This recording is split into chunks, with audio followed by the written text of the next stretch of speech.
பரிசுத்த நாமத்திற்கு சொஸ்திரம். புதிய நாளை கூட்டி கொடுத்து எங்கள் தேவனுக்கு நன்றி கூறி நீங்க எல்லாரும் தேவனுக்குள்ள மன மகிழ்ச்சியா சந்தோஷமா இருப்பீங்க என்று நான் விசுவாசிக்கிறேன்.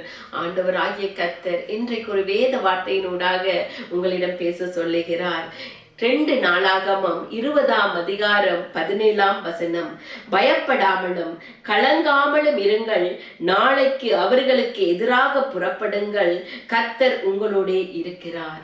என் அன்பான சகோதர சகோதரிகளே, ஆண்டவராகிய கர்த்தர் இந்த வார்த்தை ஊடாக உங்களிடம் பேசிக்கொண்டிருக்கிறார். ஜோசபத் ராஜாவுக்கு எதிராக மோவாய் புத்திரரும் அம்மோன் புத்திரரும் அவர்களுடைய அம்மோனியருக்கு அப்புறத்தில் உள்ள மனுஷரும் கூட ஜோசபாத்துக்கு விரோதமாக யுத்தம் பண்ண வந்தார்களாம். அப்ப ஆண்டவருடைய வார்த்தை யோசபாத் ராஜாவுக்கு கடந்து வருகிறது. 2 நாளாகமம் 23 சொல்லப்படுது, அப்பொழுது ஜோசபாத் பயந்து அப்படின்னு சொல்லப்படுது. நீங்களும் ஏதோ ஒரு காரியத்தை குறித்து பயந்து கொண்டிருக்கிறீங்களா? ஆண்டவருடைய வார்த்தை யோசபாத் ராஜாவுக்கு கடந்து வந்தது எப்படி தெரியுமா? பயப்படாமலும் கலங்காமலும் இருங்கள், நாளைக்கு அவர்களுக்கு எதிராக புறப்படுங்கள், கர்த்தர் உங்களோடே இருக்கிறார். ஆண்டவர் உங்களோட தான் இருக்கிறாரா? இந்த வார்த்தை ஊடாக ஆண்டவர் உங்கள்கிட்ட தான் பேசிக்கொண்டிருக்கிறார். எந்த காரியத்தை குறித்து நீங்க பயந்து கொண்டிருக்கிறீங்களோ, எந்த காரியத்தை குறித்து நீங்க கலங்கி கொண்டிருக்கிறீங்களோ, ஆண்டவர் அதில் அற்புதம் செய்ய வல்லவராய் இருக்கிறார்.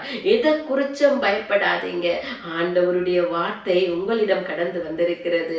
ஆண்டவர் உங்களை ஆசீர்வதிப்பார், பாதுகாத்து கொள்ளுவார், உங்கள் சூழ்நிலைகளை எல்லாவற்றையும் மாற்றி போடுவார். அப்ப ஆண்டவரை நோக்கி ஒரு சின்ன ஜெபம் செய்வோமா?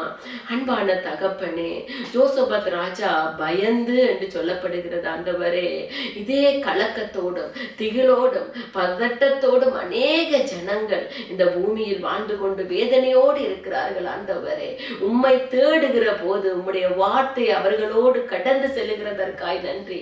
நீங்க பேசின வார்த்தைகளுக்காக நன்றி. ஆண்டவரே, இந்த வார்த்தை அவர்களுக்குள்ளே நிலை நின்று கிரிகை செய்கிறபடினால் உமக்கு நன்றி. ஆண்டவரே, தகப்பனே, அப்பா, உம்மை தேடுகிற போது, உம்மை கூப்பிடுகிற போது, உம்மை இந்த வசனத்தை கேட்கிற போதே அவர்களுடைய வாழ்க்கையில் உள்ள திகில், பதட்டங்கள், வேதனைகள், துன்பங்கள் எல்லாவற்றிலும் இருந்து விடுதலை கொடுத்து சமாதானத்தையும் சந்தோஷத்தையும் கட்டளையிடுங்க.